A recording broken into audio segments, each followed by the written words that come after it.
देखिए, प्रोटेस्ट होने चाहिए। जनता चाहती है कि उनके मुद्दों पे चर्चा हो। ये मुद्दे बहुत महत्वपूर्ण हैं, इन पे चर्चा हो, लेकिन हाउस नहीं चल रहा है। ये बड़ा तकलीफदेह है।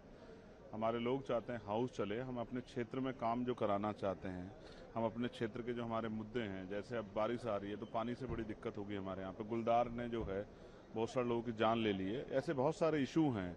जैसे रोजगार के लिए लगातार मैं आवाज़ उठाता रहा हूँ। फाइनेंस मिनिस्टर को मैंने लिखा है कि हमारा इंडस्ट्रियल एरिया लगना चाहिए। ये तमाम इशू हैं। हमारे यहाँ कोई बड़ी यूनिवर्सिटी आए, एयरपोर्ट आए, इन सब चीज़ों को लेकर हम सवाल पूछेंगे, विकास को लेकर सवाल पूछेंगे। लेकिन हाउस नहीं चल रहा तो हम पूछ नहीं पा रहे हैं। लॉ एंड ऑर्डर का विषय है, और पेपर बच्चों का जो है, अब एजुकेशन को लेके भी बड़े सवाल खड़े हो रहे हैं। स्कूल बंद हुए हैं उत्तर प्रदेश में। सारे सवाल हैं जो पूछने हैं, लेकिन अब हाउस चलेगा तभी तो पूछ पाएंगे। हम लोग यहाँ से क्षेत्र में नहीं जा सकते क्योंकि हाउस, इधर का हाउस का समय चल रहा है, और हाउस में लोग, हमारे क्षेत्र के लोग इंतजार कर रहे हैं कि हमारे मुद्दों पर कब चर्चा होगी। तो बड़ी तकलीफ है। बड़ा पैसा भी खर्च हो रहा है। हाउस चलना चाहिए। मैं सरकार विपक्ष दोनों से मांग करूंगा कि हाउस चलने में मदद कराएं।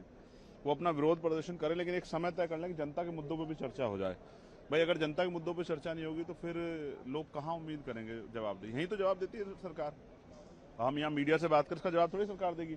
सरकार जवाब देगी जो संसद में डिबेट होगी। संसद में डिबेट नहीं होगी तो फिर जवाबदेही सरकार की। आप तो मदद कर रहे हैं एक तरह सरकार। बड़ा चिंताजनक है। मैं चाहता हूँ विपक्ष और सरकार मिलकर हाउस चलाने में मदद करें। हाउस चले और जनता के मुद्दे आए, और जनता के मुद्दों पर चर्चा और सरकार जवाबदेही सुनिश्चित हो और परिवर्तन हो, ऐसा मेरी इच्छा है।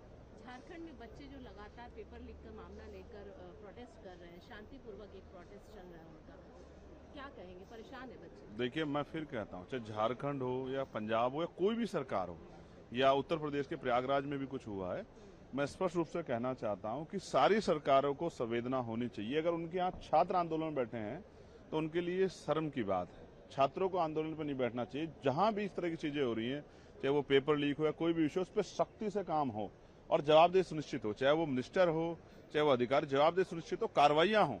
ठंडे बस्ते में चीजों का ना डाला जाए। मैं झारखंड सरकार से भी कहूंगा कि वो सख्त कार्रवाई करें ऐसे लोगों के खिलाफ जहां, जिनकी वजह से बच्चों को प्रोटेस्ट में बैठना पड़ रहा है। ये काम बच्चों का नहीं है। बच्चों को पढ़ने की तरफ आकर्षित किया जाना चाहिए, उनका मनोबल बढ़ाना चाहिए। अगर उनके मन में चिंता की तो कैसे चलेगा। तो मैं हेमंत सोरेन जी से भी कहूंगा कि उसमें सख्त कार्रवाई करें, सामने आए। और जहां भी और सरकार में जैसे मारपीट हुई है बच्चों के साथ इलाहाबाद यूनिवर्सिटी में, उन बच्चों के साथ भी खड़ा हूं। हमारी टीम भी वहां गई थी। ये भी नहीं होना चाहिए। इस तरह से छूट जो है, जो कोई, जैसे झारखंड में आपने कहा प्रोटेस्ट हो रहा है, तो इलाहाबाद यूनिवर्सिटी में प्रोटेस्ट होता है, उनके साथ मारपीट की गई बच्चों के साथ, सत्ता का, धनबल का दुरुपयोग किया गया, बाहुबल का। ये गलत है। आप छात्रों को पीटोगे, आक्रोश पैदा करोगे, कमजोर वर्गों की शिक्षा का अधिकार छीनोगे तो अन्याय है। इस अन्याय को बर्दाश्त नहीं करेंगे हम लोग। मैं स्पष्ट रूप से कहना चाहता हूं।